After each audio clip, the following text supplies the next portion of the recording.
नमस्कार, मी एके सर एके इंजिनिअरिंग अकॅडमीच्या ऑनलाईन प्लॅटफॉर्मवर परत एकदा सर्वांचं स्वागत करतो. परत एकदा एक आनंदाची गोष्ट या ठिकाणी विद्यार्थ्यांसाठी मी घेऊन आलेलो आहे. स्ट्रेंथ ऑफ मटेरियल हा विषय आपण पूर्णपणे फ्री ऑफ कॉस्ट विद्यार्थ्यांना उपलब्ध करून देणार आहे. ठीक आहे, हा पहिला व्हिडिओ आहे आणि हा पहिला व्हिडिओ तुम्ही यूट्यूबवर किंवा आपल्या एके इंजिनिअरिंग अकॅडमीच्या ॲपवर पाहत आहात.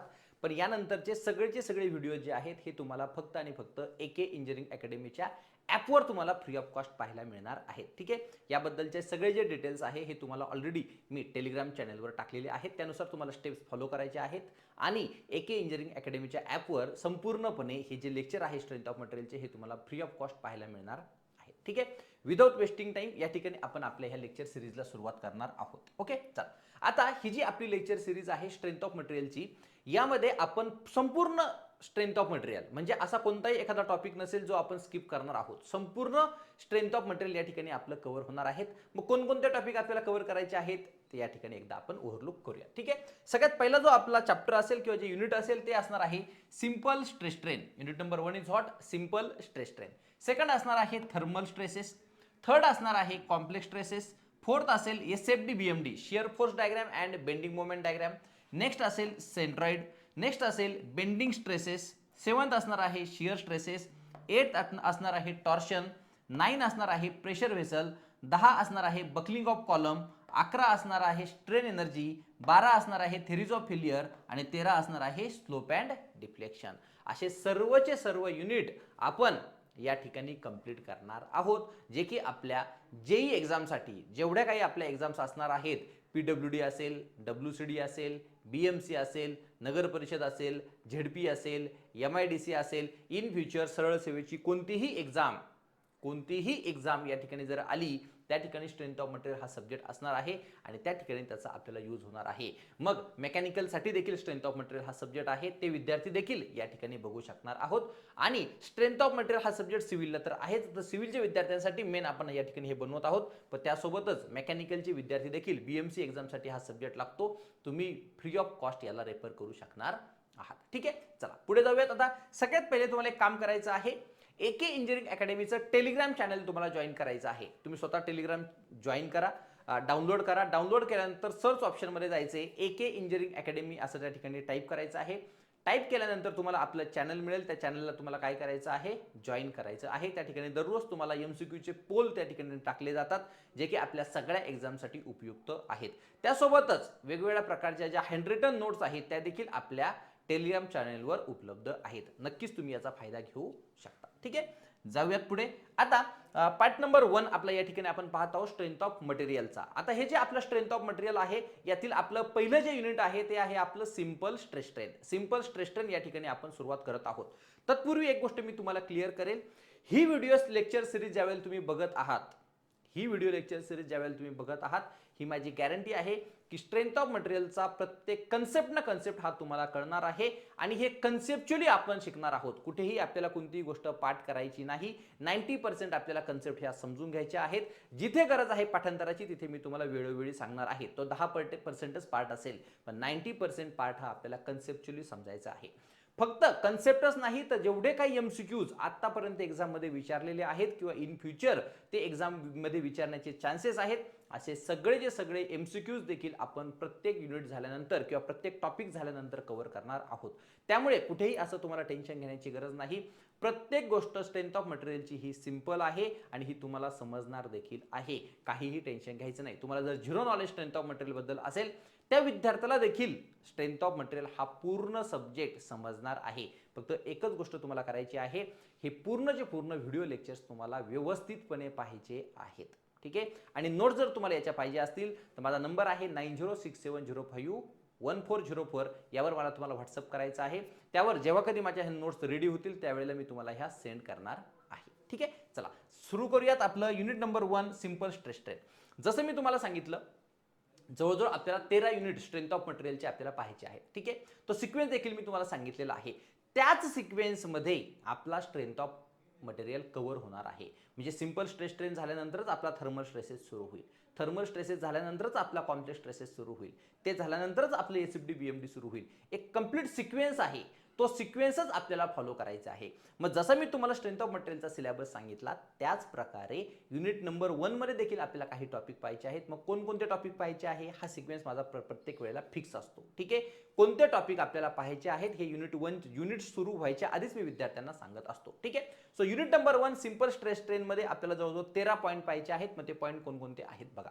तर पहिला पॉईंट आहे या ठिकाणी टाइप्स ऑफ मटेरियल, सेकंड आहे assumptions in strength of material, third आहे प्रॉपर्टीज ऑफ मटेरियल, फोर्थ आहे stress strain and its type, नंतर आहे 5 नंबरला elastic constants and their relation, 6 नंबरला आहे stress strain diagram for mild steel, high carbon steel and cast iron, 7 नंबरला आहे deformation of बार, 8 नंबरला आहे बार्स इन सिरीज, 9 नंबरला आहे बार्स इन पॅरलल, 10 नंबरला आहे इनडिटर्मिनेट स्ट्रक्चर, 11 नंबरला आहे deformation and stress due to self weight, 12 number आहे डिफॉर्मेशन ऑफ टेपर्ड बार आणि 13 नंबरला आहे व्हॉल्युमेट्रिक स्ट्रेन. असा एकही पॉईंट नसेल जो आपण स्किप करणार आहोत. आणि युनिट नंबर 1 ची जर गोष्ट केली, जेवढं काही तुमचं स्ट्रेंथ ऑफ मटेरियल आहे त्यातील 25 to 30% पार्ट हा युनिट नंबर 1 चाच आहे. जोपर्यंत तुम्हाला युनिट नंबर 1 समजत नाही, जोपर्यंत तुम्हाला युनिट नंबर 1 समजत नाही तोपर्यंत पुढे जाण्यात काहीही पॉईंट नाही. युनिट 1 चे कन्सेप्ट जोपर्यंत आपले क्लिअर होणार नाही तोपर्यंत पुढे गेल्यावर आपल्याला काहीही समजणार नाही. सो युनिट नंबर 1 एकदम व्यवस्थितपणे कॉन्सन्ट्रेशनने आपल्याला पाहायचं आहे. ठीक आहे, त्यासोबतच एक गोष्ट अजून या ठिकाणी मी ऍड करेल, स्ट्रेंथ ऑफ मटेरियल हा असा सब्जेक्ट आहे जोपर्यंत तुम्हाला स्ट्रेंथ ऑफ मटेरियल समजत नाही तोपर्यंत तुम्हाला टॉस आणि एसए थेअरी ऑफ स्ट्रक्चर आणि स्ट्रक्चरल अनालिसिस हे सब्जेक्ट समजणार नाही, आरसीसी तुम्हाला समजणार नाही, स्टील तुम्हाला समजणार नाही आणि जिओटेक्निकलचा काही पार्ट तुम्हाला समजणार नाही जिथे आपल्याला मोर सर्कल देखील लागतं. तर स्ट्रेंथ ऑफ मटेरियल हा पूर्ण सिव्हिल इंजिनिअरिंगचा एक बेस आहे. जोपर्यंत तुम्हाला स्ट्रेंथ ऑफ मटेरियल समजणार नाही तोपर्यंत तुमचे पुढचे कोणतेही विषय क्लिअर होणार नाही. त्यामुळे मुद्दामून मी स्ट्रेंथ ऑफ मटेरियल हा विद्यार्थ्यांसाठी फ्री ऑफ कॉस्ट या ठिकाणी उपलब्ध करून देत आहे. नक्की त्याचा फायदा तुम्हाला घ्यायचा आहे आणि आवडल्यावर विद्यार्थ्यांना नक्की त्या ठिकाणी शेअर करायचा आहे. ठीक आहे, युनिट नंबर आपण सुरू करतोय 1, त्यातील पार्ट नंबर 1 हा आहे. ह्या पार्ट मध्ये आपण 3 टॉपिक कव्हर करणार आहोत, types of material, assumptions in strength of material आणि प्रॉपर्टीज ऑफ मटेरियल. आता तिन्ही जे पॉइंट्स आहेत हे थेरॉटिकल आहेत पण हे गरजेचे आहेत. हे तिन्ही पॉइंट पूर्णपणे थेरॉटिकल आहे. त्यामुळे आजच्या लेक्चरमध्ये थोडा तुम्हाला बोर होऊ शकतो, होणार नाही ही माझी गॅरंटी आहे. पण मी आधीच तुम्हाला क्लिअर केलं की इथे तुम्हाला थेरॉटिकल पॉईंट असल्यामुळे थोडा बोर होऊ शकतो, पण ही माझी गॅरंटी आहे तुम्हाला इथे देखील मी बोर होऊ देणार नाही. पण यानंतरचे जे आपले टॉपिक असणार आहे जिथे जिथे तुम्हाला न्यूमेरिकल पार्ट येणार आहे एकदम इंटरेस्टिंग पार्ट आहे. आतापर्यंत आपण विद्यार्थी शिकलेले नसतात किंवा त्यांना कोणी कन्सेप्ट क्लिअर करून देणारा भेटलेला नसतो, त्यामुळे विद्यार्थ्यांना ते गोष्टी समजत नाहीत. पण ही माझी पूर्ण गॅरंटी आहे की स्ट्रेंथ ऑफ मटेरियल मध्ये प्रत्येक पॉईंट ना पॉईंट हा तुमचा क्लिअर होणार आहे आणि मी तो तुम्हाला क्लिअर करून देणार आहे. आजच्या लेक्चरमध्ये फक्त 3च पॉईंट आपल्याला पाहिजे आहे. टाइप्स ऑफ मटेरियल, मटेरियलचे टाइप कोणते आहेत, स्ट्रेंथ ऑफ मटेरियलचे अझम्पशन काय आहेत आणि प्रॉपर्टीज ऑफ मटेरियल, डक्टिलिटी काय असेल, प्लास्टिसिटी काय असेल, इलास्टिसिटी काय असेल, क्रीप काय असेल, फटीक काय असेल, या सगळ्या गोष्टी आपल्याला या ठिकाणी पाहायच्या आहे. विद्यार्थ्यांना यामध्ये खूप डाऊट असतो. पूर्ण इंजिनिअरिंग झालं तरी आपल्याला कळलं नाही की स्टिफनेस काय आहे, स्ट्रेंथ काय आहे, हार्डनेस काय आहे, इलास्टिसिटी काय आहे, प्लास्टिसिटी काय आहे, मेलेबिलिटी काय आहे, डक्टिलिटी काय आहे, क्रीप काय आहे. विद्यार्थ्यांना अजून याच्यामध्ये भरपूर सारे डाऊट आहे. मग सोपे क्वेश्चन ज्यावेळेला विद्यार्थ्यांना दिसतात त्यावेळेला त्यांना ते क्वेश्चन सॉल्व्ह होत नाही. ठीक आहे, त्यामुळे फर्स्ट लेक्चर खूप इम्पॉर्टंट आहे. ठीक आहे, पॉईंट नंबर 1 या ठिकाणी आपण सुरुवात करतोय आणि तो आहे types of material. Point number 1 आपला आहे that is what, types of material. मटेरियलचे टाइप या ठिकाणी आपल्याला पाहायचे आहेत. ठीक आहे, 4 टाइपचे मटेरियल आहेत. ठीक आहे, समजून घ्या कोणकोणते 4 टाइपचे मटेरियल आहे. पहिलं मटेरियल आहे तुमचं होमोजिनियस मटेरियल. काय आहे नंबर 1, होमोजिनियस मटेरियल. 2 नंबरला आहे आयसोट्रॉपिक मटेरियल, 3 नंबरला आहे आर्थोट्रॉपिक मटेरियल आणि 4 नंबरला आहे anisotropic material. It is also called as non isotropic material. बस 4च टाईप आहेत, पण याचे अर्थ समजून घेणं इम्पॉर्टंट आहे. भरपूर वेळा तुम्ही ऐकलेलं असतं assumption all materials are homogeneous and isotropic, पण त्याचा अर्थच आपल्याला माहित नसतो. ती प्रत्येक गोष्ट ह्या लेक्चरमध्ये तुमची क्लिअर होणार आहे. ठीक आहे, पॉईंट नंबर 1 आपण पाहतोय types of material. Types of material किती आहे, 4 टाइपचे मटेरियल आहेत. होमोजिनस आहे, आयसोट्रॉपिक आहे, आर्थोट्रॉपिक आहे, एनिसोट्रॉपिक आहे. एनिसोट्रॉपिकला दुसरं नाव आहे नॉन आयसोट्रॉपिक. ठीक आहे, समजून घेऊयात एक मटेरियल. चला, माझ्याकडे हे 4 मटेरियल आहेत 1 2 3 4. पहिला तुमचा असणार आहे होमोजिनस, दुसरा आहे तुमच्याकडे आयसोट्रॉपिक, 3 नंबरला असेल तुमच्याकडे आर्थोट्रॉपिक आणि 4 नंबरला असेल तुमच्याकडे non isotropic that is also called as what anisotropic material. समजून घ्या, काही टेन्शन घ्यायचं नाही. माझ्याकडे एक कॉर्डिनेट सिस्टीम आहे. आता ही जी कॉर्डिनेट सिस्टीम माझ्याकडे आहे, सपोज हा आहे माझ्याकडे एक्स ॲक्सिस, सपोज हा माझ्याकडे आहे वाय ॲक्सिस, हा या ठिकाणी माझ्याकडे आहे झेड ॲक्सिस. ही माझ्याकडे कॉर्डिनेट सिस्टीम आहे. ठीक आहे ना. आता मी एक पर्टिक्युलर डिरेक्शन बद्दल बोलतो. मला ज्या वेळेला होमोजिनियस मटेरियल तुम्हाला समजून सांगायचं आहे, तो होमोजिनियस मटेरियल मला ज्या वेळेला तुम्हाला समजून सांगायचं आहे त्यासाठी मी या ठिकाणी कॉर्डिनेट सिस्टीम काढलेली आहे. आणि हा आहे माझ्याकडे material number 1 that is what homogeneous material. ठीक आहे ना. समजून घ्या काय आहे. सपोज मी एक पर्टिक्युलर डिरेक्शन या ठिकाणी पकडली. सपोज मी एक डिरेक्शनच्या डिरेक्शनने बघतोय, एक डिरेक्शन जी आहे त्याच्या अलॉंग मी त्या ठिकाणी पाहतोय. ठीक आहे. सपोज मी 4 पॉईंट घेतले, कोणतेही 4 पॉईंट घेऊ द्या. ठीक आहे. Suppose this is point 1, suppose this is point 2, suppose this is point 3 आणि suppose this is point 4. 4 point या ठिकाणी मी कन्सिडर केले अलॉंग व्हॉट एक्स ॲक्सिस. ठीक आहे. आता कोणत्याही पॉईंटला, बरोबर ना, ह्या एका पर्टिक्युलर डिरेक्शन मध्ये इन वन पर्टिक्युलर डिरेक्शन, मी कोणती डिरेक्शन पकडलेली आहे, एक्स डिरेक्शन या ठिकाणी पकडलेली आहे. तर एक्स डिरेक्शनच्या अलॉंग कोणत्याही पॉईंटला मी 4 पॉईंट घेतले. ठीक आहे. सपोज ह्या पॉईंटला, सपोज ह्या पॉईंटला, सपोज ह्या पॉईंटला, सपोज ह्या पॉईंटला, प्रत्येक पॉईंटला प्रॉपर्टी सेम आहे. सपोज इथे प्रॉपर्टी एक्स आहे, इथे देखील प्रॉपर्टी एक्स आहे, इथे देखील प्रॉपर्टी एक्स आहे आणि इथे देखील प्रॉपर्टी एक्स आहे. In one particular direction, at all points value of elastic constants are same. Value of elastic constants are same. Then this material is called as homogeneous material. व्यवस्थितपणे read करा. काय आहे homogeneous material? At any point, बघा, at any point in one particular direction, कोणत्याही पॉइंटला एका particular direction मध्ये at one point, at any point in one particular direction, properties are same. Properties are what? Same. At any point, कोणत्याही पॉइंटला एका particular direction मध्ये जर property same असेल, जशी इथे प्रॉपर्टी एक्स आहे, इथे प्रॉपर्टी एक्स आहे, इथे प्रॉपर्टी एक्स आहे, इथे प्रॉपर्टी एक्स आहे, प्रत्येक पॉइंटला, ह्या पॉइंटला एक्स आहे, ह्या पॉइंटला एक्स आहे, ह्या पॉइंटला एक्स आहे आणि ह्या पॉइंटला देखील एक्स आहे, पण इन वन पर्टिक्युलर डिरेक्शन. असं जर असेल तर त्या मटेरियलला आपण म्हणतो homogeneous material. Clear? What is homogeneous material? At any point in one particular direction, if properties are same, then this material is called as what? Homogeneous material. माझ्या property काय काय असू शकतात?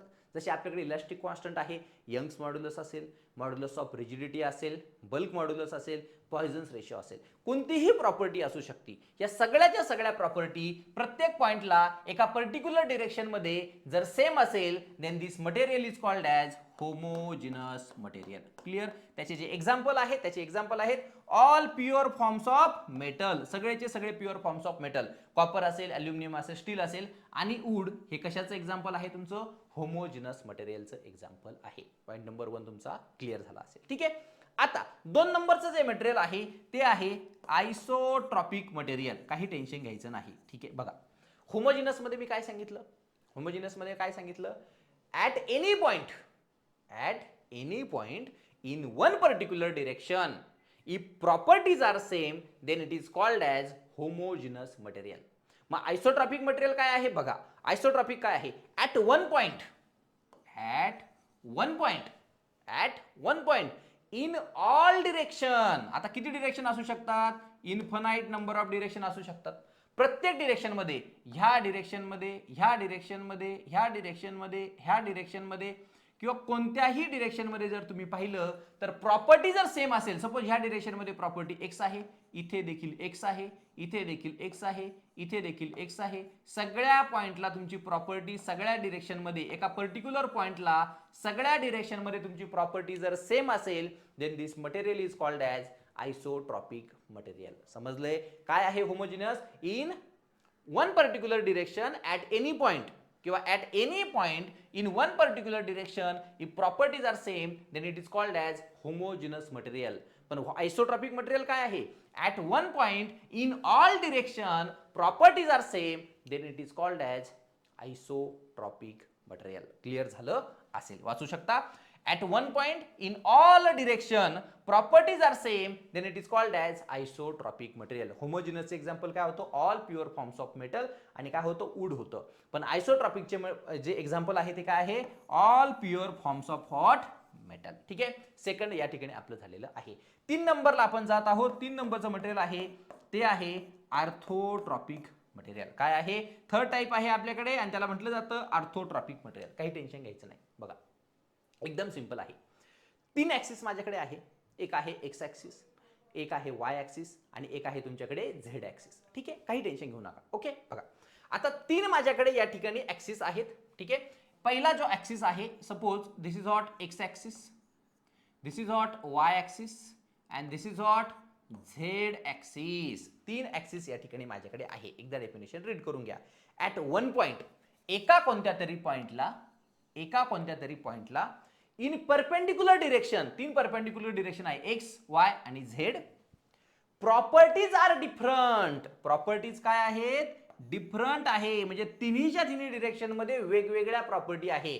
सपोज एक्स डिरेक्शन मध्ये property A आहे, Y direction मध्ये property B आहे आणि झेड डिरेक्शन मध्ये प्रॉपर्टी सी आहे. आणि हे वेगवेगळे आहे म्हणजे A is not equal to B is not equal to C असं जर असेल, then this material is called as orthotropic material. Then this material is called as what, orthotropic material. ही गोष्ट तुम्हाला क्लिअर झाली असेल. What is homogeneous, at any point in one particular direction properties are same, then it is called as homogeneous material. What is isotropic, at one point in all direction properties are same, then it is called as isotropic material. What is orthotropic, at one point in perpendicular direction properties are different, then it is called as what, arthrotropic material. आणि arthrotropic material चे example आहे wood. काय आहे, wood या ठिकाणी example आहे. आता राहिला 4 नंबरचा आणि तो म्हणजे ॲनिसोट्रॉपिक मटेरियल. ॲनिसोट्रॉपिक मटेरियलच्याच ब्रॅकेटमध्ये लिहिलेलं आहे नॉन आयसोट्रॉपिक मटेरियल, म्हणजे जो आयसोट्रॉपिक नाही. आयसोट्रॉपिक काय आहे, आयसोट्रॉपिकच्या एक्झॅक्टली अपोजिट करायचं. काय आहे isotropic, at one point in all direction properties are same, then it is called as what, isotropic material. मग या ठिकाणी नॉन आयसोट्रॉपिक मटेरियल काय होईल, at one point in all direction properties are different. काय म्हणतोय, नॉन आयसोट्रॉपिक किंवा anisotropic material म्हणजे काय, at one point in all direction properties are different, then it is called as non isotropic material. It is also called as ॲनिसोट्रॉपिक material. ठीक आहे, म्हणजेच काय, जर हा एक पॉइंट मी या ठिकाणी चूज केलाय बरोबर, आणि कोणत्याही डिरेक्शन मध्ये जर पाहिलं तर तुमची प्रॉपर्टी काय असणार आहे, डिफरंट असणार आहे. म्हणजे सपोज या ठिकाणी जर प्रॉपर्टी x1 असेल तर इथे प्रॉपर्टी x2 असेल, इथे x3, x4, x5, x6, x7 आणि x8 आणि हे इक्वल नसणार आहेत. म्हणजे x1 is not equal to x2, is not equal to x3, is not equal to x4, is not equal to x5, is not equal to x6, is not equal to x7 and is not equal to x8. असं जर असेल तर त्या मटेरियलला म्हणावं लागेल anisotropic material, then it is also called as non isotropic material. इतक्या simple गोष्टी असतात, विद्यार्थ्यांना समजत नाही किंवा कधी त्या केलेल्याच नसतात. ठीक आहे, एक्झाम्पल आहे याचं कंपोजिट. कंपोजिट कशाचं एक्झाम्पल आहे, नॉन आयसोट्रॉपिकचं एक्झाम्पल आहे. आता एक गोष्ट लक्षात ठेवा, नॉन आयसोट्रॉपिक मटेरियलमध्ये बघा, इथे प्रॉपर्टी x1 आहे, डिरेक्शन चेंज झाली, प्रॉपर्टी x2 झाली, डिरेक्शन चेंज झाली, x3 झाली, डिरेक्शन चेंज झाली, x4 झाली, डिरेक्शन चेंज झाली, x5 झाली. बघा, जशी जशी तुमची डिरेक्शन चेंज होणार आहे तशी तुमची प्रॉपर्टी चेंज होणार आहे. म्हणजे प्रॉपर्टी कशावर डिपेंडंट आहे, प्रॉपर्टी ही डिरेक्शनवर डिपेंडंट आहे. मग तुम्हाला क्वेश्चन विचारला जातो, in which one of the following material properties are direction dependent. मग कोणतं मटेरियल असणार आहे ते, ॲनिसोट्रॉपिक मटेरियल असणार आहे. म्हणजे तुमची डिरेक्शन जर चेंज झाली तर तुमची प्रॉपर्टी काय होत आहे, चेंज होत आहे. म्हणजे तुमची प्रॉपर्टी ही कशावर डिपेंड आहे? डिरेक्शनवर डिपेंड आहे. म्हणजे असं कोणतं मटेरियल आहे जिथे प्रॉपर्टी ही डिरेक्शनवर डिपेंडंट असेल, तर ते असेल ॲनिसोट्रॉपिक मटेरियल. त्या ठिकाणी लाईन लिहिलेली आहे, this material have direction dependent property. This material have direction dependent property. ह्याच्या प्रॉपर्टीज आहे ह्या कशावर डिपेंडंट आहे?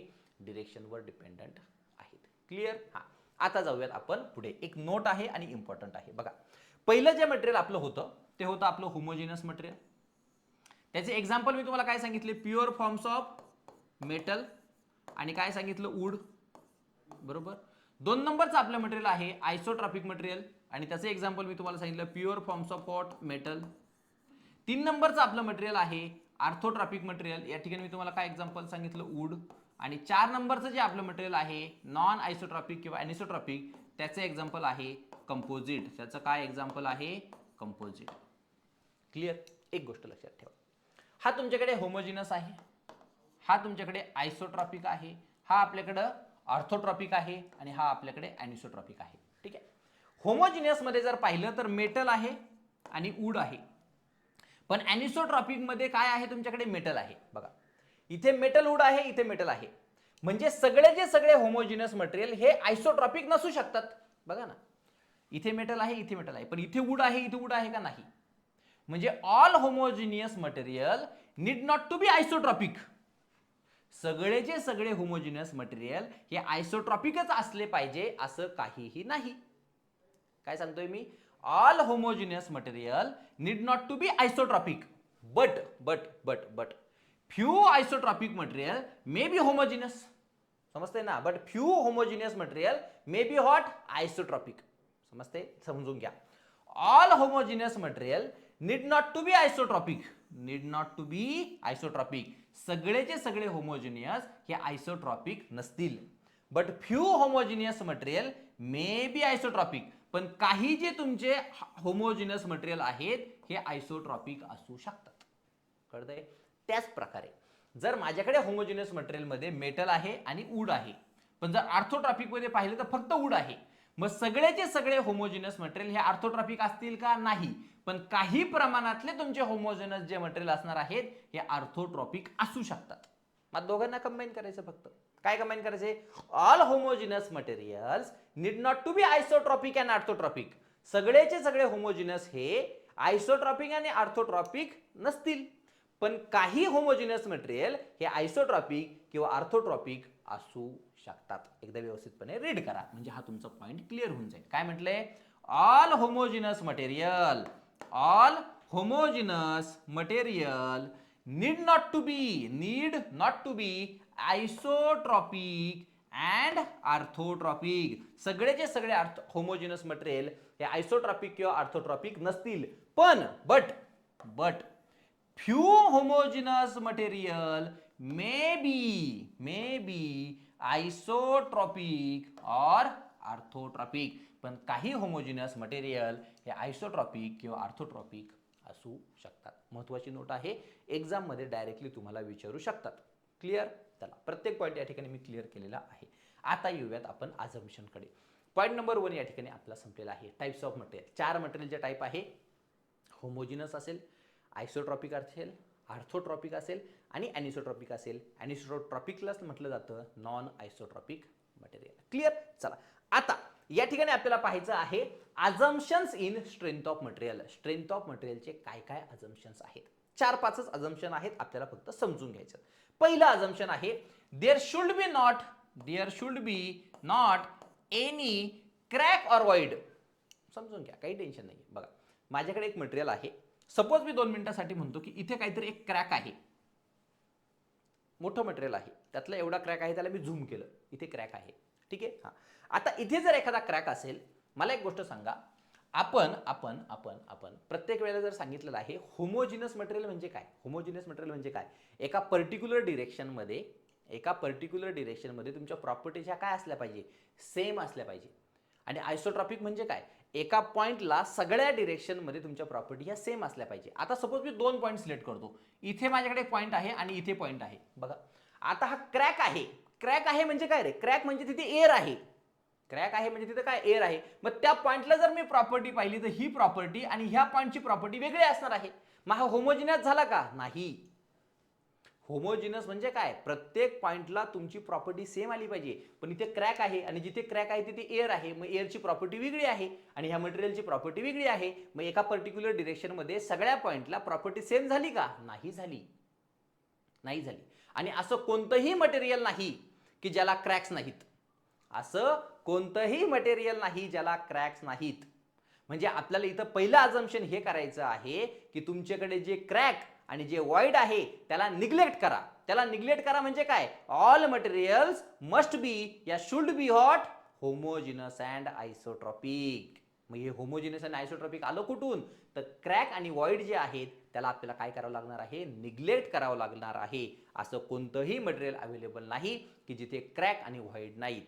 म्हणजे कोणतंही मटेरियल होमोजिनस आणि आयसोट्रॉपिक नसतं. हे आपलं स्ट्रेंथ ऑफ मटेरियलचं फक्त अझम्पशन आहे.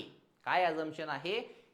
Material should be homogeneous and isotropic. Clear? Assumption number 1, there should not be any crack or void. That is, material should be homogeneous and isotropic. तुमचे हे जे material आहे हे होमोजिनस आणि काय असलं पाहिजे? आयसोट्रॉपिक असणं गरजेचं आहे. ठीक आहे, number 1. Number 2, self weight of member should be neglected. बघा भरपूर वेळा ज्या वेळेला आपण जसं पुढे जाणार आहोत, एखादा बीम माझ्याकडे आहे बरोबर, आणि या बीमवर काहीतरी फोर्सेस ऍक्ट केलेले आहेत. ठीक आहे, हा, मग आपण हे बीमवरचे फोर्सेस घेतो, पण जो बीम आहे त्याचं वेट आपण कन्सिडर करतो का? नाही. जोपर्यंत आपल्याला सांगत नाही तोपर्यंत आपल्याला ते कन्सिडर करायचं नाही. स्ट्रेंथ ऑफ मटेरियलचं दुसरं अझम्पशन असं आहे की सेल्फ वेट इज निग्लेक्टेड. तुमचं कोणतंही जे सेल्फ वेट असणार आहे त्याला आपल्याला काय करायचं आहे? निग्लेक्ट करायचं आहे. जोपर्यंत ते सांगत नाही तोपर्यंत. जर त्यांनी सांगितलं की सेल्फ वेट कन्सिडर करा तरच आपल्याला सेल्फ वेट हे कन्सिडर करायचं आहे. अदरवाईज आपण त्याला काय करणार आहोत? निग्लेक्ट करणार आहोत. आणि हेच आपलं काय आहे? Assumption number 2. ठीक आहे. अझम्पशन नंबर 3 आहे sudden change in cross section should be avoided. लक्ष द्या, पुढे गेल्यावर आपल्याला कळणारच आहे. Stress is equal to force upon area. ठीक आहे. सपोज माझ्याकडे असा एक बीम आहे. ठीक आहे. हा, आता इथे जो एरिया पाहिला तुम्ही, हा जो एरिया आहे सपोज हा 100 mm² आहे आणि इथे जो एरिया आहे हा आहे 1 mm² आहे. 1 mm² आहे. ठीक आहे. आणि फोर्स अप्लाय केलाय मी सपोज 100. किती अप्लाय केलाय? 100. ठीक आहे. मग ह्या सेक्शनला, ह्या कोणत्याही सेक्शनला जर तुम्ही पाहिलं तर तुमचा स्ट्रेसची व्हॅल्यू काय येणार आहे? फोर्स अपॉन एरिया ना. तो फोर्स तुमचा 100 आहे, एरिया देखील तुमचा इथे 100 आहे. मग किती आला तुमचा स्ट्रेस? 1 आला. 1 किती आला? न्यूटन पर हॉट mm². समजून घ्या, काही टेन्शन घेऊ नका. ओके, हा, म्हणजे ह्या पॉइंटला देखील तेवढाच आहे. पण ह्या पॉइंटला जर तुम्ही आला तर एरिया 1 झाला. मग स्ट्रेसची व्हॅल्यू किती झाली? 100 डिवायडेड बाय एरिया 1 किती आला? 100 न्यूटन पर mm². लक्षात घ्या, तुमचा ह्या पॉइंटला स्ट्रेस हा 1 न्यूटन पर mm² होता आणि ह्या पॉइंटला तुमचा स्ट्रेस सडनली इन्क्रीज झाला. बघा, 1 पासून तो कुठपर्यंत इन्क्रीज झालाय? 100 पर्यंत सडनली इन्क्रीज झालेला आहे. आणि जर तो सडनली इन्क्रीज झाला तर तुम्हाला इथे क्रॅक प्रोपोगेशन दिसेल. जर तुम्हाला क्रॅक प्रोपोगेशन अवॉइड करायचं असेल तर सडन ज्या ठिकाणी एरिया चेंज होत आहे त्याला तुम्हाला अवॉइड करावं लागेल. मग तुम्ही म्हणाल सर याला काय ऑप्शन आहे? याला ऑप्शन, तुमच्याकडे हा एरिया होता आणि हा इथे छोटा एरिया आहे. मग याला ग्रॅज्युअली इन्क्रीज करा. याला काय करायचं आहे? आपल्याला ग्रॅज्युअली इन्क्रीज करायचं आहे किंवा ग्रॅज्युअली डिक्रीज करायचं आहे. समजतंय? सो पहिलं अझम्पशन आपलं काय होतं? Material should be homogeneous and isotropic. Second होतं सेल्फ वेट इज निग्लेक्टेड. आणि तिसरं आहे तुमचं sudden change in cross section should be avoided. तुमचा सडन ज्या ठिकाणी क्रॉस सेक्शन एरिया होते त्याला तुम्हाला काय करायचं आहे? अवॉइड करायचं आहे. ठीक आहे. आणि 4 नंबरला मटेरियल शुड बी इनकॉम्प्रेसिबल. तुमचे जे मटेरियल आहेत हे फोर्स अप्लाय केल्यानंतर कॉम्प्रेस होतील, फोर्स टेन्शन अप्लाय केल्यानंतर हे इलॉंगेट होतील, पण त्या ठिकाणी त्यांचं व्हॉल्यूम चेंज होऊ शकतं. बरोबर ना. पण आपला अझम्पशन आहे की त्यांचं जे व्हॉल्यूम आहे ते व्हॉल्यूम काय असणं गरजेचं आहे? कॉन्स्टंट असणं गरजेचं आहे. म्हणून जे फोर्स अप्लाय करण्याच्या आधी जे तुमचं व्हॉल्यूम होतं तेवढंच व्हॉल्यूम तुमचं फोर्स अप्लाय केल्यानंतर देखील असणं गरजेचं आहे. त्याला आपण म्हणतो इनकॉम्प्रेसिबल, जे की प्रॅक्टिकली पॉसिबल नाही. पण हे आपलं स्ट्रेंथ ऑफ मटेरियलचं अझम्पशन आहे की मटेरियल शुड बी इनकॉम्प्रेसिबल. ते कॉम्प्रेस होता कामा नाही. क्लिअर? चला, हे 4 अझम्पशन आपल्या लक्षात ठेवायचे आहेत. आता 3 नंबरचा पॉईंट आहे प्रॉपर्टीज ऑफ मटेरियल. काही टेन्शन घेऊ नका.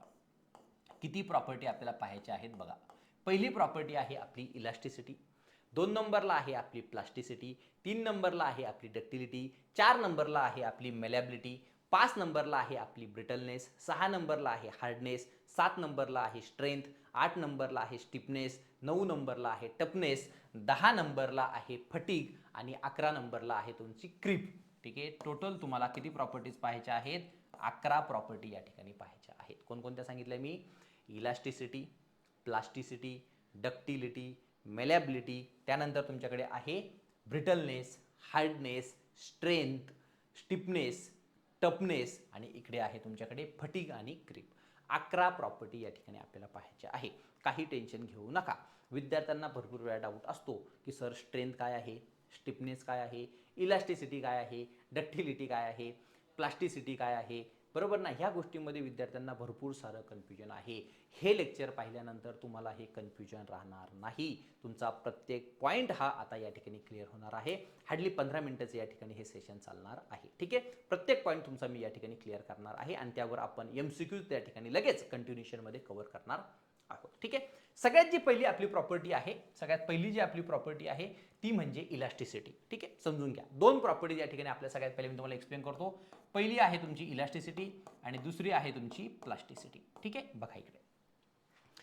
सपोज माझ्याकडे हे एक मटेरियल आहे.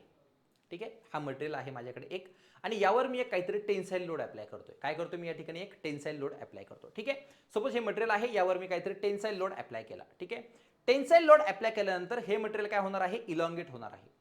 ठीक आहे, याला मी आता ठेवून देतो. माझ्याकडे एक मटेरियल आहे, यावर मी फोर्स अप्लाय केला, त्यानंतर तो काय होणार आहे? इलॉंगेट होणार आहे. बरोबर, हा इथपर्यंत खरं आहे. 2 कंडिशन आता पॉसिबल आहेत. 2 कोणत्या कंडिशन पॉसिबल असू शकता? काही टेन्शन घ्यायचं नाही. प्रत्येक गोष्ट ही सिंपल आहे आणि ती तुम्हाला समजणार आहे. थोडं इमॅजिनेशन फक्त तुम्हाला करायचं आहे. मी समोर आहे म्हटल्यावर तुम्हाला काहीही टेन्शन घ्यायची गरज भासणार नाही आणि जो मी प्रत्येक पॉईंट सांगत आहे, हा प्रत्येक पॉईंट काय आहे? एक क्वेश्चन आहे. प्रत्येक पॉईंट माझ्या तोंडातून जे काही वाक्य या ठिकाणी स्ट्रेंथ ऑफ मटेरियलच्या लेक्चर सिरीजमध्ये पडतंय ते प्रत्येक वाक्य हे काय असणार आहे? एक क्वेश्चन असणार आहे. ठीक आहे, काय सांगितलं मी? माझ्याकडे एक मटेरियल आहे, ह्या मटेरियलवर मी काय केलंय? टेन्साईल लोड अप्लाय केला. ठीक आहे, टेन्साईल लोड अप्लाय केल्यानंतर तो इलॉंगेट झाला. बघा, आधी एवढाच होता. फोर्स अप्लाय केल्यानंतर तो काय झाला? इलॉंगेट झाला. बरोबर, इलॉंगेट झाला. ओके, त्याला आपण म्हणूया डिफॉर्म शेप. त्याला काय म्हणणार आपण? डिफॉर्म शेप म्हणणार. काय म्हणलं? Deform shape. ठीक आहे, हा. आता मी लोड रिमूव्ह केला, आता लोड मी सोडून दिला. 2 कंडिशन पॉसिबल होऊ शकतात. पहिली कंडिशन, जो तुमचा डिफॉर्म शेप होता तो परत ओरिजिनल शेप अँड साईजला आला. काय सांगितलं मी? माझ्याकडे एक मटेरियल आहे, त्यावर मी काहीतरी लोड अप्लाय केला, तो डिफॉर्म झाला. आता 2 कंडिशन या ठिकाणी पॉसिबल आहे. मी लोड रिमूव्ह केल्यानंतर तो परत त्याच्या ओरिजिनल शेप अँड साईजला येतो. पहिली कंडिशन. आणि दुसरी कंडिशन म्हणजे तो पहिल्या कंडिशनमध्ये काय झाला? Regain its original shape and size. समजतंय ना? Regain its original shape and size ही पहिली कंडिशन. दुसरी कंडिशन, लोड अप्लाय केल्यानंतर हा तुम्हाला डिफॉर्म शेप भेटला होता, लोड मी रिमूव्ह केला, पण तरी देखील तो डिफॉर्म शेपला रिटेन आहे. काय आहे? रिटेन आहे. 2 कंडिशन पॉसिबल आहेत. पहिल्या कंडिशनमध्ये लोड रिमूव्ह केल्यानंतर तुमचं ऑब्जेक्ट ओरिजिनल शेप अँड साईजला येतोय, त्याला म्हटलं जातं इलास्टिसिटी. आणि दुसऱ्या कंडिशनमध्ये लोड रिमूव्ह केल्यानंतर देखील तुमचा डिफॉर्म शेप काय आहे? रिटेन आहे. रिटेन झालाय, डिफॉर्म शेप रिटेन झाला, तो डिफॉर्म शेपलाच आहे, त्याला म्हटलं जातं प्लास्टिसिटी. 2 प्रॉपर्टी संपल्या. बघा डेफिनेशन काय आहे? Property of material to regain its original shape and size after removal of load. Load remove केल्यानंतर जर मटेरियल त्याच्या ओरिजिनल शेप अँड साईज मध्ये येत असेल, then this property is called as elasticity. कळतंय? इतकं सोपं आहे. Property of material to retain है ना, regain its original shape and size after removal of load is called as what? Elasticity. मग प्लास्टिसिटी मी तुम्हाला काय सांगितली? प्लास्टिसिटी काय आहे? Property of material to retain. फार महत्वाचा वर्ड आहे. To what? रिटेन. त्यांनी काय केलंय? काय रिटेन केलंय? Its deform shape. त्याचा जो डिफॉर्म शेप आहे हा त्यांनी रिटेन ठेवला even after removal of loading. Even after removal of load. Load remove केल्यानंतर देखील त्यांनी त्याचा डिफॉर्म शेप काय केलेला आहे? रिटेन ठेवलेला आहे. त्याला म्हटलं जाईल प्लास्टिसिटी. एकदम सोपं आहे. What is first? Property of material to regain its original shape and size is called as elasticity. What is plasticity? Property of material to retain its deform shape even after removal of load is called as what? Plasticity. काहीही doubt नसेल, 100% clear झाला असेल. आता नंतरची property आहे तुमची ductility आणि काय? मेलॅबिलिटी. ठीक आहे, काही टेन्शन घेऊ नका. विद्यार्थ्यांना ज्यावेळेला विचारलं जातं व्हॉट इज डक्टिलिटी, ठीक आहे, विद्यार्थी एकदम छान प्रकारे आन्सर देतात. Ability of material to drawn into wire is called as ductility. अगदी बरोबर. हां, पण ही प्रॉपर डेफिनेशन नाही आहे. काय सांगितलं मी? विद्यार्थी काय सांगता? Ability of material to drawn into wire, म्हणजे एखाद्या रॉडचं कन्व्हर्जन जर तुम्ही वायरमध्ये करत आहात, ती जी ॲबिलिटी आहे त्याला डक्टिलिटी म्हटलं जातं. करेक्ट. हां, पण मेन गोष्ट समजून घ्या काय आहे. तुम्हाला जर कोणी इंटरव्ह्यूमध्ये डेफिनेशन विचारली तर ही डेफिनेशन तर तुम्हाला द्यायचीच आहे, त्यासोबत अजून एक डेफिनेशन तुम्हाला त्या ठिकाणी सांगावी लागेल. ठीक आहे, काय सांगितले पहा. माझ्याकडे हा एक रॉड आहे, हा सगळ्यांना व्हिजिबल असेल. हा रॉड माझ्याकडे आहे आणि यावर मी काहीतरी टेन्साईल लोड अप्लाय करतोय. ओके, टेन्साईल लोड मी अप्लाय केला. ओके, हां, इमॅजिन करा या रॉडची डायमीटर काहीतरी होती, 10 mm होती. ठीक आहे. हां, आता आता आता 10 mm म्हणजे 1 सेंटीमीटर होती. ठीक आहे. हां, मी या ठिकाणी लोड अप्लाय केल्यानंतर इथून एक वायर आपल्याला भेटते, बरोबर ना? वायर भेटते. ओके. हां, आता मी लोड अप्लाय केलेला आहे, बघा बरोबर ना? मी पकडून ठेवले, लोड अप्लाय केला आहे. ओके. आता मी लोड रिमूव्ह केला. दोन कंडिशन परत पॉसिबल आहेत. काय काय कंडिशन पॉसिबल आहे? हे जे तुमचा शेप डिफॉर्म झाला होता, आता हा ओरिजिनल शेप अँड साईजला आला, बरोबर? नंबर 1. दुसरा, तुमचा जो डिफॉर्म शेप होता तो रिटेन राहिला. पहिली जी प्रॉपर्टी आहे त्याला आपण इलास्टिसिटी म्हणतो, आणि दुसरी जी प्रॉपर्टी आहे जिथे तुमचा शेप रिटेन राहिला त्याला आपण प्लास्टिसिटी म्हणतो. पण तुमची वायर तुम्हाला कधी मिळेल? ज्यावेळेला तुम्हाला सेकंड कंडिशन पॉसिबल होणार आहे. अरे, वायर तेव्हाच मिळेल ना ज्यावेळेला तो डिफॉर्म शेपला रिटेन राहील. करेक्ट ना? म्हणजे तुम्हाला डिफॉर्म शेप कधी मिळणार आहे किंवा तुम्हाला वायर कधी मिळणार आहे? ज्यावेळेला त्याचा डिफॉर्म शेप काय राहिलेला आहे? रिटेन राहिलेला आहे, बरोबर? आणि ती प्रॉपर्टी कोणती आहे? प्लास्टिसिटी आहे. म्हणजे मटेरियलची अशी प्रॉपर्टी, बरोबर ना? म्हणजे त्यालाच आपण काय म्हणतो? मटेरियलची अशी प्रॉपर्टी जिथे तुम्हाला प्लास्टिक डिफॉर्मेशन भेटेल. मटेरियलची अशी ॲबिलिटी जिथे तुम्हाला प्लास्टिक डिफॉर्मेशन भेटणार आहे. लोड कोणता अप्लाय केलाय? टेन्साईल लोड अप्लाय केलाय. त्या ॲबिलिटीला म्हटलं जातं डक्टिलिटी. कळतंय मी तुम्हाला काय सांगितलं? माझ्याकडे एक रॉड आहे, यावर मी काहीतरी लोड अप्लाय केलेला आहे. लोड अप्लाय केल्यानंतर दोन कंडिशन होऊ शकतात. याचं कन्व्हर्जन वायरमध्ये झालं, बरोबर ना? म्हणजे स्मॉल थिन वायरमध्ये कन्व्हर्जन झालं. लोड रिमूव्ह केला, हा याच्या ओरिजिनल शेप अँड साईजला येऊ शकतो, त्याला म्हटलं जातं इलास्टिसिटी. पण तिथून तुम्हाला वायर मिळेल का? हा जर ओरिजिनल शेप अँड साईजला वायर मिळेल का? मिळणार नाही. पण जर तुम्हाला वायर मिळवायची असेल तर हा डिफॉर्म शेप काय झाला पाहिजे? रिटेन झाला पाहिजे, त्याला म्हटलं जातं प्लास्टिसिटी. मग मटेरियलची अशी ॲबिलिटी जो तिथे प्लास्टिक डिफॉर्मेशन देऊ शकतो, त्या प्रॉपर्टीला म्हटलं जातं डक्टिलिटी. बघा, ability of material to deform plastically deform होण्याची जी ॲबिलिटी आहे मटेरियलची, पण केव्हा? जेव्हा तुम्ही when tensile load is acting, जेव्हा तुम्ही टेन्साईल लोड ॲक्ट करणार आहात त्यावेळेच्याच प्रॉपर्टीला म्हटलं जाईल डक्टिलिटी. आणि त्याची सेकंड डेफिनेशन आहे ability of material to drawn into wire. पण ड्रॉन इन टू वायरमध्ये ड्रॉ करण्यासाठी त्या ठिकाणी जे डिफॉर्मेशन होणार आहे हे प्लास्टिक डिफॉर्मेशन होणं गरजेचं आहे. इलास्टिक डिफॉर्मेशन त्या ठिकाणी चालणार नाही. म्हणून डक्टिलिटीची दुसरी डेफिनेशन काय असणार आहे? Ability of material to deform plastically when tensile load is acting is called as ductility. विषय संपला. सेम मेलेबिलिटी आहे, काही टेन्शन नाही. आपण रॉडचं कन्व्हर्जन वायरमध्ये केलं, आता काय करायचं? थिक शीट आहे, थिक शीटचं आहे, त्या थिक शीटचं कन्व्हर्जन मला स्मॉल शीटमध्ये करायचं आहे. मग त्यासाठी काय करावं लागेल? डक्टिलिटीमध्ये आपण लोड अप्लाय केला होता टेन्साईल, पण मेलेबिलिटीमध्ये तुम्हाला जर लोड अप्लाय करायचा आहे हा कोणता असणार आहे? कॉम्प्रेसिव्ह लोड असणार आहे. मग same ability of material to deform plastically, तिथे पण तुम्हाला प्लास्टिक डिफॉर्मेशनच लागणार आहे. थिकचं कन्व्हर्जन स्मॉलमध्ये करायचं आहे. मग ते रिगेन नाही झालं पाहिजे, ते रिटेन झालं पाहिजे, बरोबर ना? Ability of material to deform plastically when compressive load is applied then it is called as malleability. काय म्हटलं जाईल? Malleability. Ability of material deform plastically when compressive load is acting is called as malleability. दुसरी काय असू शकतो, ability of material to convert thick sheet into hot thin sheet. Thick शीटला thin शीटमध्ये convert करण्याची जी प्रोसेस असणार आहे किंवा ॲबिलिटी असणार आहे त्याला म्हटलं जाईल मॅलेबिलिटी. 4 प्रॉपर्टी या ठिकाणी तुमच्या झालेल्या आहे. एकदाच करायचं, परत सारखं सारखं करण्याची गरज पडणार नाही. आपले जे लेक्चर आहेत एकदम इंटरेस्टिंग, टू दी पॉइंट, जेवढं गरजेचं आहे तेवढंच, पण प्रत्येक इम्पॉर्टंट गोष्ट स्ट्रेंथ ऑफ मटेरियल मधली या ठिकाणी कव्हर मी करणार आहे. ठीक आहे. नंतरची प्रॉपर्टी आहे तुमची ब्रिटलनेस. ठीक आहे. हा, आणि हार्डनेस आपण नंतर बघूया. ब्रिटलनेस बघा. सपोज मी एक चॉक घेतला. अरे खडू बघितलाय तुम्ही, खडू. हा, तो एक चॉक घेतला मी. ओके, हा सपोज माझ्याकडे चॉक आहे. ठीक आहे. हा, तुम्ही ऑब्झर्व केला असेल, हा चॉक घ्यायचा आहे आणि त्यावर फोर्स अप्लाय करायचा. ठीक आहे. फोर्स अप्लाय केल्यानंतर तुम्हाला हा चॉक इलॉंगेट झालेला दिसेल. दिसणार नाही. दिसणार नाही. काय सांगतोय मी, माझ्याकडे एक चॉक आहे आणि यावर मी काहीतरी फोर्स अप्लाय केलाय, टेन्साईल लोड, तर तुम्हाला तो इलॉंगेट झालेला दिसेल. दिसेल का? कधीही होणार नाही. तुम्हाला चॉक कधीही इलॉंगेट झालेला दिसणार नाही. मग चॉक इलॉंगेट होत नाहीये, बरोबर. पण तो काय करतोय लक्षात घ्या. ज्या वेळेला माझ्याकडे हा एक ऑब्जेक्ट आहे किंवा हा चॉक आहे, यावर मी 1 न्यूटन फोर्स अप्लाय केला, त्यांनी कॅरी केला. मी 2 न्यूटनचा फोर्स अप्लाय केला, त्यांनी कॅरी केला. हे एक्झाम्पल सांगतोय मी. 3 न्यूटनचा अप्लाय केला, त्यांनी कॅरी केला. 4 न्यूटनचा केला, कॅरी केला. 10 न्यूटनचा केला, कॅरी केला.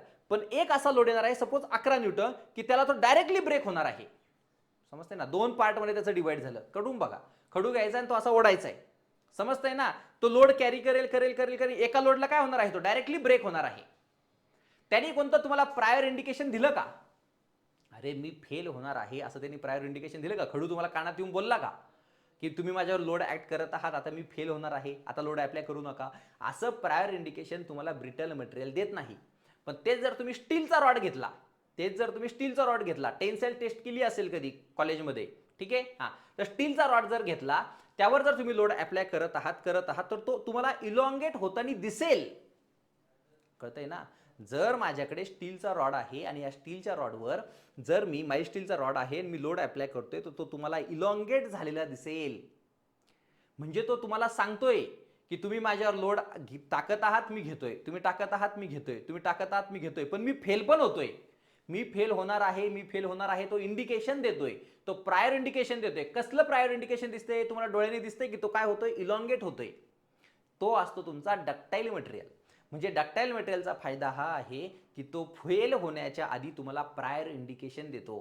पण ब्रिटल मटेरियल, जसं चॉकचं मी तुम्हाला सांगितलं, तो कोणत्याही प्रकारचं प्रायर इंडिकेशन तुम्हाला देत नाही. आणि त्या प्रॉपर्टीलाच म्हटलं जातं ब्रिटलनेस. काय म्हटलं जातं? ब्रिटलनेस. बघा काय आहे, failure of object before any prior indication. कोणत्याही प्रकारचं प्रायर इंडिकेशन न देता ज्या मटेरियलचं फेल्युअर होतं त्याला म्हटलं जातं ब्रिटलनेस. त्याला काय म्हटलं जातं? Brittleness. Failure of object before any prior indication is called as what? Brittleness. Clear. Next second आहे. नेक्स्ट 6 नंबरला आहे तुमची हार्डनेस. ठीक आहे, काही नाहीये. बघा 2च मिनिटात सांगतो. सपोज माझ्याकडे माझा हे मटेरियल आहे, बरोबर ना, आणि हा पेन मी घेतला. ठीक आहे. आणि या ठिकाणी ह्या पेनने या ठिकाणी फोर्स अप्लाय केला. ठीक आहे. फोर्स अप्लाय केल्यानंतर तुम्ही ऑब्झर्व करू शकता त्याचं काहीतरी एक इम्प्रेशन या ठिकाणी पडलेलं आहे. समजतंय? हा, इम्प्रेशन पडतंय म्हणजे हा जो माझा सरफेस आहे हा त्याला अपोज करत नाहीये. एक्सटर्नल लोडिंगला तो अपोज करत नाहीये किंवा याचं इंडेंटेशन त्याच्यावर पडतंय. समजतंय ना. हा, मग ह्या इंडेंटेशनला जर तुमचा सरफेस अपोज करत असेल, रेजिस्ट करत असेल, तर त्या प्रॉपर्टीला म्हटलं जातं hardness. Resistance to indentation or penetration. हे जे पेनिट्रेशन आहे किंवा जे इंडेंटेशन आहे त्याला जर तुमचं मटेरियल रेजिस्ट करत असेल तर त्याला म्हटलं जातं हार्डनेस. बघा इथे, resistance to indentation or penetration is called as what? Hardness. ठीक आहे. आता स्ट्रेंथ काय आहे बघा इथे. बघा, सपोज एखादा व्यक्ती माझ्या समोर उभा आहे आणि तो मला त्रास देतोय आणि मी त्याला मारलंय. ठीक आहे. मी त्याला मारतोय. एवढं करून देखील जर त्याच्यावर काहीच इफेक्ट होत नसेल, मी त्याला मारतोय, बरोबर ना. मी मारतोय म्हणजे मी त्याच्यावर काय ऍक्ट करतोय? एक्सटर्नल लोड अप्लाय करतोय. मग एक्सटर्नल लोड अप्लाय केल्यानंतर देखील जर त्याच्यावर काहीही इफेक्ट होत नसेल तर मी काय म्हणतो? याची स्ट्रेंथ खूप जास्त आहे. काय म्हणतो मी? याची स्ट्रेंथ खूप जास्त आहे. मग स्ट्रेंथ जास्त म्हणजे काय? जो एक्सटर्नल लोडिंगला, कितीही एक्सटर्नल लोडिंग येऊ द्या, तो जर त्याला रेजिस्ट करत असेल तर त्या प्रॉपर्टीला म्हटलं जातं strength. Resistance to external loading is called as what? Strength. ठीक आहे, काय आहे strength? Resistance to external loading is called as what? Strength. ठीक आहे, नेक्स्ट आहे तुमच्याकडे स्टिफनेस. बघा इकडे माझ्याकडे एक ऑब्जेक्ट आहे आणि ह्या ऑब्जेक्टवर मी लोड अप्लाय केला. ठीक आहे, हां, ह्या ऑब्जेक्टवर जर मी लोड अप्लाय केला आणि तो जो डिफॉर्म होतोय, बरोबर ना, डिफॉर्म होतोय. ठीक आहे, हां, पण मटेरियल वेगवेगळ्या ठिकाणी वेगवेगळ्या प्रकारे डिफॉर्म होऊ शकतो. म्हणजे हा जर स्टील असेल तर हा वेगळा डिफॉर्म होईल, हा जर कॉपर असेल तर हा वेगळा डिफॉर्म होईल, हा कास्ट आयर्न असेल तर हा वेगळा डिफॉर्म होईल, बरोबर ना. हां, पण हे जे डिफॉर्मेशन होत आहे याला तुमचं मटेरियल काय करत असतं? अपोज करत असतं, रेजिस्ट करत असतं. म्हणजे रेजिस्टन्स टू डिफॉर्मेशन जे आहे, डिफॉर्मेशनला जो रेजिस्ट करेल त्या प्रॉपर्टीला म्हटलं जातं stiffness. What is stiffness? Resistance to deformation. डिफॉर्मेशनला जो रेजिस्टन्स दाखवेल त्याला काय म्हटलं जाईल? स्टिफनेस म्हटलं जाईल. जी प्रॉपर्टी डिफॉर्मेशनला रेजिस्ट करेल त्याला काय म्हटलं जाईल? स्टिफनेस म्हटलं जाईल. ठीक आहे, हा, जी प्रॉपर्टी क्रॅक प्रोपोगेशनला रेजिस्ट करेल त्याला म्हटलं जाईल toughness. Resistance to crack propagation when impact load is acting is called as what? Toughness. बघा इथे काही टेन्शन घेऊ नका. Failure of object before any prior indication is called as brittleness. म्हणजे कोणत्याही ऑब्जेक्ट जर तुम्हाला कोणतंही प्रायर इंडिकेशन न देता जर फेल होत असेल तर त्याला म्हटलं जाईल ब्रिटलनेस. ठीक आहे, हा, इंडेंटेशनला आणि पेनिट्रेशनला जो रेजिस्ट करेल त्याला म्हटलं जाईल हार्डनेस. एक्सटर्नल लोडिंगला जो रेजिस्ट करेल त्या प्रॉपर्टीला म्हटलं जाईल स्ट्रेंथ. डिफॉर्मेशनला जो रेजिस्ट करेल त्याला म्हटलं जाईल स्टिफनेस. क्रॅक प्रोपोगेशनला जो रेजिस्ट करेल त्याला म्हटलं जाईल टफनेस. डोक्यात आलं पाहिजे लगेच. क्रॅक प्रोपोगेशनला रेजिस्ट करतो तो काय असणार आहे? टफनेस. डिफॉर्मेशनला जो रेजिस्ट करणार आहे तो काय असणार आहे? स्टिफनेस. पेनिट्रेशनला रेजिस्ट करणार आहे त्याला काय म्हटलं जाईल? हार्डनेस. एक्सटर्नल लोडिंगला जो रेजिस्ट करेल त्याला काय म्हटलं जाईल? स्ट्रेंथ. विषय संपला. क्लिअर? हा, किती प्रॉपर्टी झाल्या? 9. आता राहिल्यात फक्त 2. ठीक आहे, एक आहे फटीग आणि दुसरी आहे क्रॅक. काही नाही फटीग. बघा भरपूर वेळा तुम्ही पाहिलं असेल तुमचा लोड जो आहे हा रिपिटेटिव्ह आहे. सपोज मी इथे असा फोर्स अप्लाय करतोय, समजतंय ना. म्हणजे सायक्लिक लोडिंग किंवा फ्लक्च्युएटिंग लोडिंग जे आहे त्याला जो रेजिस्ट करणार आहे त्याला म्हटलं जाईल फटीग. काय म्हटलं जाईल? फटीग. काय आहे? Resistance to fluctuating loading. Fluctuating लोडिंगला जो रेजिस्ट करणार आहे त्याला काय म्हटलं जाणार आहे? फटीग म्हटलं जाणार आहे. What is fatigue? Resistance to fluctuating loading. म्हणजे जो लोड चेंज होत आहे, फ्लक्च्युएट होत आहे, अशा लोडला जो अपोज करणार आहे त्याला म्हटलं जाईल फटीग. आणि आता लास्ट राहिलेला आहे क्रीप आणि इम्पॉर्टंट आहे. काही टेन्शन घेऊ नका. इकडे बघा, आता तुम्ही जर घरी पाहिलं, घरी जर तुम्ही व्यवस्थितपणे जर ऑब्झर्व केलं, ठीक आहे, सपोज तुम्ही जर घरी बघितलं तर एक लॉफ्ट असतो आपल्याकडे, बरोबर ना. घरी आपल्याकडे काहीतरी एक लॉफ्ट आहे. ठीक आहे, हां, सपोज तो कॅन्टिलिव्हर सारखा असेल, बरोबर ना. सपोज असा असेल, ही भिंत आहे आणि हा लॉफ्ट आहे आणि इथे मी काहीतरी ठेवलंय. ठीक आहे, इथे मी काहीतरी एक ऑब्जेक्ट ठेवला. ठीक आहे, हां, याचं वेट आहे डब्ल्यू आणि हा डब्ल्यू काय आहे? कॉन्स्टंट आहे. अरे बरोबर, एक डब्बा ठेवला मी इथे, या लॉफ्टवर काय ठेवलं मी? एक डब्बा ठेवला. ठीक आहे, हां, आता याचं काहीतरी डिफॉर्मेशन होईल पण ते तुम्हाला दिसणार नाही, काहीतरी होईल, बरोबर ना. म्हणजे याचं काहीतरी इथे डिफॉर्मेशन झालं, एवढं डिफॉर्मेशन झालं. ठीक आहे, हां, एवढं डिफॉर्मेशन आज झालं, उद्या सकाळी झालं. ठीक आहे, हां, नेक्स्ट डेला ज्यावेळेला पाहाल त्यावेळेला त्याचं एवढं डिफॉर्मेशन होईल. अजून परत 3 दिवसांनी पाहाल त्याचं एवढं होईल. अजून 10 दिवसांनी पाहिलं एवढं होईल. असं होतं का? होणार नाही. काय सांगतोय मी? असं होणार नाही. तुमच्याकडे एखादा लॉफ्ट आहे आणि त्या लॉफ्टवर, बरोबर ना, जर तुम्ही काहीतरी एखादा डब्बा ठेवलाय, बरोबर ना, ते डब्बा ठेवल्यानंतर त्याचं काहीतरी मायक्रो MM मध्ये काहीतरी डिफॉर्मेशन होईल जे आपल्याला डोळ्यांनी दिसणार नाही, बरोबर. हां, मग पहिल्या दिवशी एवढं डिफॉर्मेशन होतं, सेकंड डे बघितलं एवढं डिफॉर्मेशन झालं, थर्ड डे बघितलं एवढं झालं, फोर्थ डे बघितलं एवढं झालं. असं होणार आहे का पॉसिबल? होणार नाही. हे कधीपर्यंत होणार नाही? जोपर्यंत तुमचं टेम्परेचर मेंटेन आहे, जोपर्यंत तुमचं टेम्परेचर मेंटेन आहे. पण ज्या पॉइंटला तुमचं टेम्परेचर वाढलं, म्हणजे हाय टेम्परेचरला, हीच कंडिशन जर हाय टेम्परेचरला झाली, हीच टेम्परेचर हाय टेम्परेचरला झाली, तुमचा लोड हा काय आहे? कॉन्स्टंट आहे. आणि हे आपण काय पाहत आहोत? विथ रिस्पेक्ट टू टाइम ना. मी आज पाहिलं, उद्या पाहिलं, परवा पाहिलं, 4 दिवसांनी पाहिलं, 10 दिवसांनी पाहिलं. 3 कंडिशन आहे. लोड कॉन्स्टंट आहे, हाय टेम्परेचर आहे, विथ रिस्पेक्ट टू टाइम आपण पाहतोय, तर त्या केसला ही गोष्ट पॉसिबल आहे. पहिल्या दिवशी एवढं डिफॉर्मेशन, दुसऱ्या दिवशी एवढं डिफॉर्मेशन, तिसऱ्या दिवशी एवढं डिफॉर्मेशन, चौथ्या दिवशी एवढं डिफॉर्मेशन. ही कंडिशन कधी पॉसिबल आहे? हाय टेम्परेचरला. त्याला म्हटलं जातं क्रीप.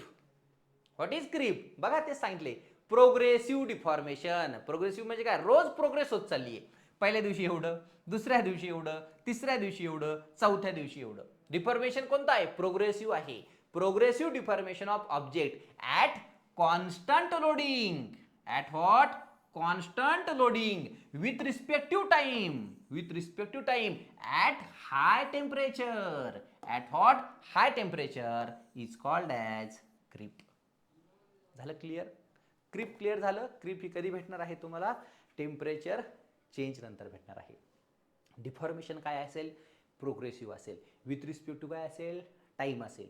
लोड काय असेल, कॉन्स्टंट असेल. असं काही दिसलं तर ती प्रॉपर्टी कोणती असणार आहे, क्रीप असणार आहे. ठीक आहे, 2 नोट राहिले, त्याच्यानंतर 5 MCQ सॉल्व्ह करायचे, म्हणजे आजचं लेक्चर संपलं. हार्डली 5 ते 6 मिनिटाचं काम राहिलेलं आहे. ठीक आहे, बघा काय आहे बघा. 2 मटेरियल माझ्याकडे आहेत. एक आहे माझ्याकडे डक्टाइल मटेरियल, ठीक आहे, दुसरं आहे माझ्याकडे ब्रिटल मटेरियल. समजून घ्या. डक्टाइल मटेरियल जो आहे हा स्ट्रॉंग कशामध्ये आहे, टेन्शन मध्ये. डक्टाइल मटेरियल जो आहे हा टेन्शन मध्ये स्ट्रॉंगर आहे. ठीक आहे, त्यानंतर वीक कशामध्ये आहे, शियर मध्ये आहे. आणि मॉडरेट कशामध्ये आहे, कॉम्प्रेशन मध्ये. मॉडरेट कॉम्प्रेशन मध्ये. ठीक आहे, तुम्हाला विचारू शकतात तुमच्याकडे डक्टाइल मटेरियल आहे हा स्ट्रॉंग कशात आहे, तर टेन्शन मध्ये. वीक कशामध्ये आहे, तर शियर मध्ये. ठीक आहे, ब्रिटल मटेरियलचं जर पाहिलं, जायचं नाही लगेच जायचं नाही, मी सांगतोय अजून पुढे आहे गोष्टी, समजून घ्या. ब्रिटल मटेरियल जो आहे हा स्ट्रॉंग कशामध्ये आहे, कॉम्प्रेशन.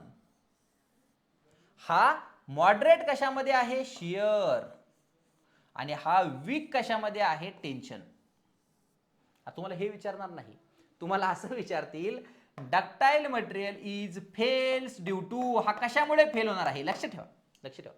3 सब्जेक्ट आहेत, 3 सब्जेक्ट आहे. एक आहे टेन्शन, एक आहे शियर आणि एक आहे कॉम्प्रेशन.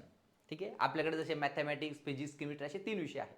आणि आपला सपोज मॅथमॅटिक्स हा विषय वीक आहे, मग आपण फेल कशात होणार ते, जो विषयामध्ये आपण वीक आहेत आपण त्याच्यात फेल होणार ना. जर मी मॅथ्स मध्ये वीक आहे तर मी फेल कशात होणार, मॅथ्स मध्ये होणार. मग ductile material is fails due to. Ductile material fail कशामध्ये होईल, ज्याच्यात तो वीक आहे. हा कशात वीक आहे, हा कशात वीक आहे, weaker in shear. So ductile material is fails due to shear only. तो टेन्शन मध्ये फेल होणार नाही, तो कॉम्प्रेशन मध्ये फेल होणार नाही, पण तो फेल होणार कशामुळे, शियर मुळे होणार. कळतंय, विद्यार्थ्यांना भरपूर वेळा माहित नसतं, समजतंय. तर तुम्हाला हे लक्षात ठेवायचं आहे, डक्टाइल मटेरियल हा स्ट्रॉंग टेन्शन मध्ये आहे, मॉडरेट कॉम्प्रेशन मध्ये आहे, पण वीक कशामध्ये आहे, शियर मध्ये आहे. म्हणजे ductile material fails due to shear only. तो शियर मुळे काय होणार आहे, फेल होणार आहे. ठीक आहे, आता जर ब्रिटल मटेरियलचं विचारलं तो कशामुळे फेल होईल, तो वीक कशामध्ये आहे, तर तो टेन्शन मध्ये वीक आहे. जसं मी तुम्हाला सांगितलं, चॉक किंवा खडू तो कशामध्ये फेल झाला, टेन्साईल लोड अप्लाय केल्यानंतर काय झाला, फेल झाला. ठीक आहे, आता ह्या नोट तुम्हाला कळालेल्या आहेत. आता 2च मिनिटांमध्ये फक्त MCQ पाहिजेत. ऑलरेडी घेतलेला आहे, लगेच तुम्हाला समजणार आहे. काय म्हटले बघा, the material having same elastic properties in all direction. अरे सगळ्या डिरेक्शन मध्ये प्रॉपर्टी सेम आहे, म्हणजे तो कोणतं मटेरियल झालं, तर आयसोट्रॉपिक मटेरियल झालं. Clear. The property of material to resist any elastic deformation. डिफॉर्मेशनला जो रेजिस्ट करेल, कोणत्याही प्रकारच्या डिफॉर्मेशनला रेजिस्ट करेल, deformation to resistance to deformation is called as what, stiffness. मग अशीच सांगितलं, फक्त क्वेश्चन समजला पाहिजे. ठीक आहे, resistance develop by surface. Surface resist करतो म्हणजे कशाला, इंडेंटेशनला, हार्डनेसला. म्हणजे कोणती प्रॉपर्टी आली तुमची, हार्डनेस या ठिकाणी आली. Permanent deformation of material with respect to time. अरे with respect to time with constant load. संपला ना विषय. कॉन्स्टंट लोड आला, विथ रिस्पेक्ट टू टाइम आला, व्हेरिएबल टेम्परेचर आलं, तर ती प्रॉपर्टी कोणती आली, क्रीप. डोळे झाकून आत्ताच सांगितलं मी तुम्हाला क्रीपची definition. Progressive deformation of object at constant loading with respect to time at high temperature region is called as creep. सगळेचे सगळे शब्द इथं आले, म्हणजे कोणती प्रॉपर्टी झाली, क्रीप प्रॉपर्टी झाली. Next, the tendency of deform solid to regain its actual proportion. अरे रिगेन होतोय, अरे रिगेन होतोय, डोळे झाकून. कोणतं मटेरियल झालं हे, परफेक्टली इलास्टिक. कोणतं मटेरियल झालं, perfectly elastic. The permanent mode of deformation of material is known as permanent deformation. रॉडचं कन्व्हर्जन वायरमध्ये झालं, थिक शीटचं कन्व्हर्जन कशामध्ये झालं, थिक शीटचं कन्व्हर्जन कशामध्ये झालं, थिन शीटमध्ये झालं. पण डिफॉर्मेशन कोणतं पाहिजे तुम्हाला त्या ठिकाणी, प्लास्टिक डिफॉर्मेशन पाहिजे, मग ती प्रॉपर्टी कोणती असणार आहे, प्लास्टिसिटी असणार आहे. ठीक आहे. Next, the ability of material to develop a characteristic behavior under repeated load. बघा, फ्लक्च्युएटिंग लोडिंग सांगितलं ना मी तुम्हाला. फ्लक्च्युएटिंग म्हणजे काय, रिपीटेटिव्ह लोडिंग. मग ती कोणती प्रॉपर्टी असते त्या ठिकाणी, फटीग. कोणती प्रॉपर्टी असते, फटीग. फक्त समजून घेण्याची गरज आहे. त्यामुळे लेक्चर व्यवस्थित करणं गरजेचं आहे. प्रत्येक पॉईंट मी लेक्चरमध्ये सांगितलेलं आहे, फक्त तुमचं कॉन्सन्ट्रेशन असणं गरजेचं आहे. एवढ्या डेप्थमध्ये तुम्हाला कुठेही मिळणार नाही. जेवढं डेप्थमध्ये मी तुम्हाला देतोय, एकही तुमचा स्ट्रेंथ ऑफ मटेरियलचा मार्क जाणार नाही, ही आपली गॅरंटी आहे. ठीक आहे. Deformation that occurs due to stress over a period. अरे ओव्हर अ पिरियड म्हणजे टाइम आला म्हणजे काय झालं तुमचं, क्रीप झालं. ठीक आहे. Next, time dependent permanent deformation is called as time dependent. Time dependent, time आला म्हणजे परत कोण आला तुमचा, क्रीप या ठिकाणी आलेला आहे. ठीक आहे. सो अशा प्रकारे आपलं हे interesting lecture number 1 strength of मटेरियलचं, सिंपल स्ट्रेसेसचं या ठिकाणी संपलेलं आहे. यानंतरचे सगळे लेक्चर हे तुम्हाला कुठे मिळणार आहे, AK इंजिनिअरिंग अकॅडमीच्या ॲपवर मिळणार आहे. तुम्हाला याबद्दल कसे लेक्चर पाहिजे, काय पाहिजे, याच्याबद्दल काही डाऊट असेल 9067051404 यावर मला तुम्ही व्हॉट्सअप करायचं आहे. आणि तुमचा जो काही फीडबॅक असेल, तुम्हाला लेक्चर कसं वाटलं, त्या ठिकाणी तुम्ही मला द्यायचं आहे. भेटूयात पुढच्या लेक्चरमध्ये. Thank you so much. पण हे लेक्चर कुठे भेटणार आहे तुम्हाला, AK इंजिनिअरिंग अकॅडमीच्या ॲपवर. Thank you so much.